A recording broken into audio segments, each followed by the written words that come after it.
IBN 7 हौसला है। नमस्कार, दोपहर 12 बजे के बुलेटिन में मैं हूं आपके साथ पंकज भार्गव और बुलेटिन की शुरुआत इस वक्त बड़ी खबर आ रही है महाराष्ट्र से। फडणवीस सरकार के मराठी स्कूलों में उर्दू पढ़ाने के फैसले पर शिवसेना ने तगड़ा एतराज जताया है। विधानसभा सत्र के पहले दिन शिवसेना के विधायकों ने हाथ में टोपियां लगाकर विधानसभा में पहुंचे। शिवसेना विधायकों ने फैसला किया था कि वो इन सारे स्कल कैप को राज्य के मंत्री एकनाथ खड़से को भेंट करेंगे। सरकार में शामिल होने के उबाऊ के बीच शिवसेना ने एक नया दांव चलाया है। हमारे सहयोगी दिनेश मौर्य ने शिवसेना के नेता दिवाकर राव से खास बात की। हमारे साथ शिवसेना के नेता दिवाकर रावते हैं जो मराठी स्कूलों में उर्दू पढ़ाने का विरोध कर उनसे बात करते हैं। रावते जी, आप जो है आप यहाँ पर कल के आपने क्या कहना चाहिए, क्यों, वजह क्या है? मराठी स्कूल में किसी ने भी मांग की नहीं तो भी खड़से साहब ने अल्पसंख्यक मंत्री के नाते निर्णय जाहिर किया है कि वहाँ उर्दू सिखाया जाएगा। इसका मतलब यही है कि अभी मराठी स्कूल में एक भी अल्पसंख्यक विद्या है और उसने मांग की तो उर्दू सिखाना पड़ेगा, उर्दू का शिक्षक लाना पड़ेगा। उस शिक्षक आने के बाद उसका नमाज का बंदोबस्त करना पड़ेगा। शुक्रवार के दिन 11 बजे और 12 से 2 बजे तक स्कूल बंद रहते हैं, सब उर्दू स्कूल, वैसा वो बंदोबस्त करना पड़ेगा। तो खड़से मियाँ का ये क्रांतिकारी निर्णय जो मांग नहीं तो भी उन्होंने करने की कोशिश की, उसके सम्मान में ये टोपी लाया। क्या उनको तोहफे में देंगे आप ये टोपी? जरूर करेंगे। लेकिन इसमें विरोध क्या, अगर स्कूल में उर्दू पढ़ाया जाता है उसमें विरोध? किसी ने मांग नहीं किया ना, मराठी स्कूल है, उर्दू के स्कूल है ना। महाराष्ट्र में उर्दू के लिए स्वतंत्र स्कूल है, महानगर पालिका भी उर्दू के स्कूल है, तो मराठी स्कूल में उर्दू सिखाने की जरूरत क्या है? मुस्लिम मतदाताओं को आकर्षित करने का,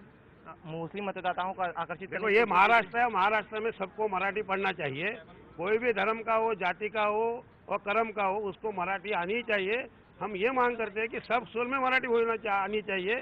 जो इंटरनेशनल स्कूल हो, अंतर्राष्ट्रीय स्कूल हो, CBSE हो, कोई भी बोर्ड हो, वहाँ मराठी सिखानी ही चाहिए। तो इसके बदले मराठी स्कूल में उर्दू लाने की जो कोशिश है उसके खिलाफ, इसके बारे में ये हमारी जो भावना है वो हमने व्यक्त की है। विक्रम से बात करने के लिए तो ये थे दिवाकर रावते हैं, जिनका कहना है कि मराठी स्कूलों में उर्दू पढ़ाने का वो विरोध करेंगे और विरोध के रूप में वो एक स्कल कैप है एकनाथ खड़से को देने वाले। तो कुल मिलाकर पहले दिन ही विरोध के सुर बुलंद हो चुके हैं, पहला दिन ही शोर शराबे वाला रहने वाला है। कुल मिलाकर अब तक सरकार में शामिल नहीं हुई है शिवसेना, ऐसे में पूरी तरह से बीजेपी को घेरने की कोशिश पहले दिन ही शिवसेना द्वारा की जा रही है। कैमरामैन रमेश के साथ दिनेश मौर्य, मुंबई, IBN 7। आइए आपको सीधे लिए चलते हैं मुंबई, जहां महाराष्ट्र विधानसभा के बाहर से हमारे सहयोगी दिनेश मौर्य हमारे साथ जुड़ रहे हैं। दिनेश, स्कूलों में उर्दू पढ़ाई जाएगी, इस बात को लेकर विरोध क्यों जता रही है शिवसेना? दरअसल पंकज, उर्दू भाषा बस बहाना है स्कूलों में पढ़ाने के मुद्दे को उठा के। दरअसल शिवसेना अपने हिंदुत्व के एजेंडे को दोबारा एक बार आक्रामकता से सामने रखने की कोशिश कर रही है। कल उद्धव ठाकरे ने भी साफ किया कि बीजेपी हिंदुत्व के मुद्दे से पीछे हट रही है, हिंदुत्व के नारे पर शिवसेना आगे चलती रहेगी। अब ऐसे में हिंदुत्व, उर्दू भाषा के बहाने हिंदुत्व के नाम पर फिर एक बार बीजेपी को साथ आने की अपील जो है शिवसेना द्वारा की जा रही है। लेकिन शिवसेना का ये जो ट्रैप है, इसमें फिलहाल बीजेपी फंसती हुई नजर नहीं आ रही, लेकिन इस मुद्दे को और ज्यादा आक्रामकता से उठाने की कोशिश शिवसेना आज दिन भर करने वाली है, ऐसा उस तरह उनके विधायकों का कहना है। शिवसेना यही चाहती है कि हिंदुत्व के मुद्दे पर सरकार में वो दोनों ही शामिल हो। उनकी जो मांगे हैं वो भली बाकी चीजें ना माने, लेकिन हिंदुत्व के नाम पर उन्हें आत्मसम्मान जो उनकी मांगे वो बीजेपी मान ले, इस तरह का दाव शिवसेना का है। लेकिन क्या इस मुद्दे पर बीजेपी राजी होती है, ये देखना अहम होगा। पंकज जी बिल्कुल, मैं आपके पास लौटूंगा। इस बीच आपको बता दें, विधानसभा चुनावों में 2 सीटें जीतने वाली MIM का कहना है कि मुसलमानों को सिर्फ वोट बैंक समझना गलत है। हमारे सहयोगी MIM के नेता वारिस पठान और इम्तियाज जलील से उन्होंने बात की।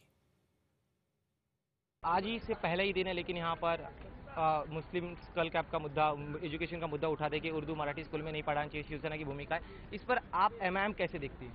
देखिए, ये बहुत गलत बात है कि शुरुआत के दिनों में ही जब लोगों की उम्मीदें बहुत ज़्यादा होती है, ऐसे समय के ऊपर आप इस तरह की कंट्रोवर्सी क्रिएट करना चाहते हैं। एक स्कल कैप लाके एक पॉलिटिकल पार्टी दूसरे पॉलिटिकल पार्टी को देती है। हम ये समझते हैं कि एक सीरियस डिस्कशन होना चाहिए कि क्यों मुस्लिम्स का लिटरेसी लेवल सबसे कम है पूरे इंडिया में। लिटरेसी लेवल अगर किसी का कम है तो मुस्लिम कम्युनिटी का, तो उस पर सीरियस डिस्कशन होने की बजाय ये कंट्रोवर्सी क्रिएट करना और उसी के ऊपर बहस करना, हम इसके समर्थन में नहीं है। इसके अलावा एक बड़ा मुद्दा है कि जब से MIM के 2 विधायक चुनकर आए हैं, लगातार सभी पार्टी ये कह रही कि MIM के महाराष्ट्र में आने से सांप्रदायिकता बढ़ेगी, बैन तक लगाने की बात प्रणिति शिंदे ने की है। अब इन सारी चीजों से डील कैसे करेगी MIM? देखिए, हम सिर्फ डेवलपमेंट के मुद्दे पर आए हैं। अगर ऐसा ये इस तरह की जो मांगे उठ रही है, ये बौखला गए हैं। कांग्रेस वाले, राष्ट्रवादी कांग्रेस वाले हमेशा से ही मुस्लिम्स के, दलित्स के, ओबीसीज के वेलफेयर की बात करते थे उनके, लेकिन हकीकत ये थी कि वो उन्हें सिर्फ वोट बैंक बना के रखे थे। तो जब उनकी हकीकत पोल्स खुल गई है तो अब वो बौखला गए हैं और इस तरह की मांग कर रहे हैं। अगर आपके पास कोई सबूत है हमें बैन करने के लिए, हम रिक्वेस्ट करते हैं, आप जाइए, अदालत में जाइए, पुलिस में जाइए, अलग अलग एजेंसीज है, वहां पर जाकर सबूत दीजिएगा। उसमें अगर कोर्ट जो भी फैसला करती है हमें मानना है। दिनेश मौर्य हमारे साथ लगातार बने। दिनेश, यहाँ एमआईएम जो है वो दलील क्या दे रही है?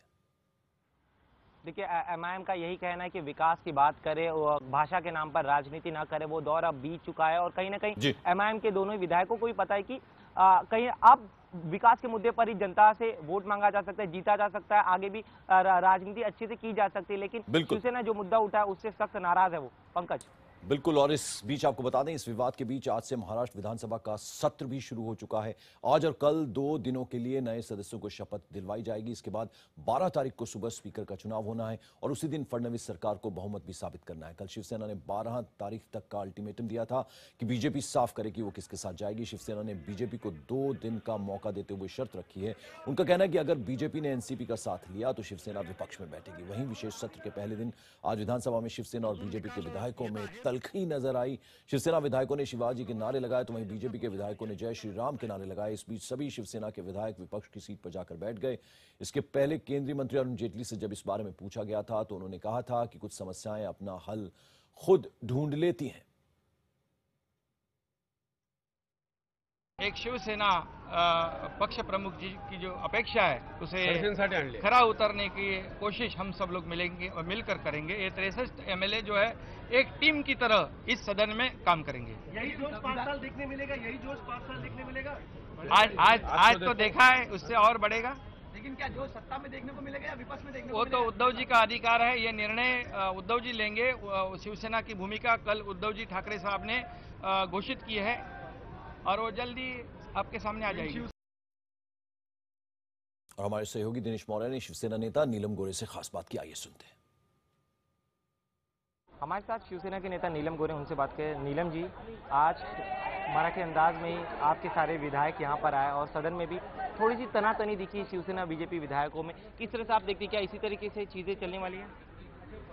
नहीं, इस तरीके से चीज़ें मतलब आज पहला दिन है। जो लोगों ने हमें सम्मानित किया, चुन के लाया, शिवसेना के 63 विधायक चुन के आए, तो उन सब लोग ये चाहते हैं कि जनता को इंसाफ दे, उनके लिए काम करे, उनके लिए वो जिसके लिए वो समय दे। और मुझे लगता है उसी लिए आज ये लोगों ने एक कदम उठाया। हम लोग हुतात्मा स्मारक पे वहाँ गए और हुतात्मा स्मारक पे वहाँ जनता को हमने अभिवादन किया और फिर यहाँ पहुँचे। लेकिन एक सवाल ये है कि आप लोगों ने जो 48 घंटों का अल्टीमेटम दिया था बीजेपी को, क्या उसके बाद किसी तरह की बातचीत उनकी तरफ से की, कोई पहल की गई? जी, वो ऐसा मुझे जानकारी मुझे कुछ नहीं है, लेकिन मुझे लगता है कि बातचीत रुक गई है। विपक्ष में आप लोग बैठे हैं आज पहले दिन ही, क्या इसी तरीके से सिलसिला चलेगा? आपको लगता है कि उम्मीद है कि शायद कुछ चीजें बन पाएगी बीजेपी? ये जो फाइनल निर्णय है ना, वो उद्धव साहब भी 12 तारीख को स्पष्ट करेंगे सुबह में। एक आखिरी सवाल, यहाँ से शिवसेना के आगे की रणनीति क्या होगा? इसी तरह से बीजेपी के साथ अभी भी आपको उम्मीद है कि शायद बातचीत बन जाएगी, कुछ पहल करेंगे, या फिर आप विपक्ष बैठने लग सकता है? नहीं, ऐसे सब जो निर्णय है ना, वो आप अलग अलग सवाल अलग अलग भाषा में बार बार वही पूछ रहे हैं। जो उद्धव साहब के परव्यू में है, उनका डिसीजन है, वो स्पष्ट करेंगे। शुक्रिया हमसे बात करने के लिए। तो ये थी शिवसेना की नेता नीलम गोरे, जिनका कहना है कि बीजेपी की तरफ से अब तक किसी तरह की पहल नहीं की गई और जो भी फैसला हुआ आखिरी में उद्धव ठाकरे ही लेंगे। और लेकिन पहले दिन ही शिवसेना और बीजेपी के जो विधायक हैं उनमें कहीं ना कहीं वो दोनों ही विधायक असहज नजर आए। आप देखना है कि पहले दिन जो गर्मा गर्मी है वो आगे भी जारी रहती है या नहीं। दिनेश मौर्य, मुंबई, IBN 7। दिनेश मौर्य हमारे सहयोगी लगातार हमारे साथ बने। दिनेश, कल हमने देखा था शिवसेना प्रमुख उद्धव ठाकरे ने जब प्रेस कॉन्फ्रेंस की, उन्होंने 2 दिन का और टाइम बाय किया है। यहां पर आज जब सदन का पहला दिन था तो किस तरह की तल्खी नजर आई, बीजेपी की बात करें या फिर शिवसेना की? देखिए, दोनों ही दलों के विधायकों एक दूसरे को देखने के बाद पहले जो गर्मजोशी एक दूसरे के साथ में देखने को मिलती थी, वो गर्मजोशी अब दिखाई नहीं दी। कहीं ना कहीं दोनों दलों के विधायक असहज नजर आए। साथ में जब सदन में गए तब वहां पे भी जय श्री राम, जय छत्रपति शिवाजी महाराज के नारों की जय लगाई गई। तो कहीं और पहले दोनों साथ में विपक्ष में बैठते थे, आज सत्ता पक्ष के सीट पर बीजेपी बैठी है और विपक्ष में शिवसेना बैठी है। आज पहला दिन है, इसलिए सीटिंग अरेंजमेंट ही कुछ इस तरह से की गई है। तो 2 दिन में अगर चीजें साफ हो जाएंगी, लेकिन पहला दिन तो जरूर हम कह सकते हैं कि जिस तरह गले मिलकर इसके पहले 15 साल से शिवसेना बीजेपी आते थे महाराष्ट्र विधानसभा में, लेकिन आज ऐसा नजारा देखने को नहीं मिला। पंकज, पर जैसा कि आप बता रहे हैं विपक्ष में बैठे थे शिवसेना के तमाम विधायक जो हैं, उसको किस तरह से देखा जाए? देखिए, सबसे बड़ी पार्टी बन के बीजेपी चुनकर आई है, इसलिए उन्हें सत्ता पक्ष का स्थान दिया गया था। लेकिन जो सिटिंग अरेंजमेंट यहाँ के प्रशासन के द्वारा किया गया था, उसमें अब तक क्योंकि डायरेक्टली सपोर्ट शिवसेना ने नहीं दिया है बीजेपी को, इसीलिए उन्हें भी कांग्रेस एनसीपी के साथ ही विपक्ष में बैठने के लिए अरेंजमेंट की गई थी उनके लिए भी। तो कोई बीच का रास्ता निकलता हुआ नजर आ रहा है क्या? देखिए, शिवसेना ने गेंद बीजेपी के पाले में डाल दिया। अब ये बीजेपी को तय करना है कि अगर वो शिवसेना को साथ में लाना चाहती है तो शिवसेना की सभी शर्तें मान ले, या फिर वो एनसीपी के साथ चले जाए। बीजेपी इसी कश्मकश में है कि वो क्या करे। शिवसेना को अगर साथ में लेना है तो उनकी सभी मांगे माननी पड़ेगी, जिसके लिए बीजेपी का कोई भी नेता राजी नहीं है। एनसीपी का वो सपोर्ट लेना नहीं चाहते। अब जो 48 घंटे का समय, इसमें बीजेपी क्या करती, यही देखना अहम होगा। पंकज, बिल्कुल। और इस बीच आपको बता दें, केंद्रीय मंत्री अरुण जेटली ने कहा कि कुछ समस्याएं जो हैं वो अपना हल खुद सुलझा लेती हैं। How will you solve the Shiv problem? Is that something? Some problems take care of themselves. Problem solve हो जाएगा और मैंने जैसा कहा कि कुछ समस्याएं अपना हल स्वयं ढूंढती हैं।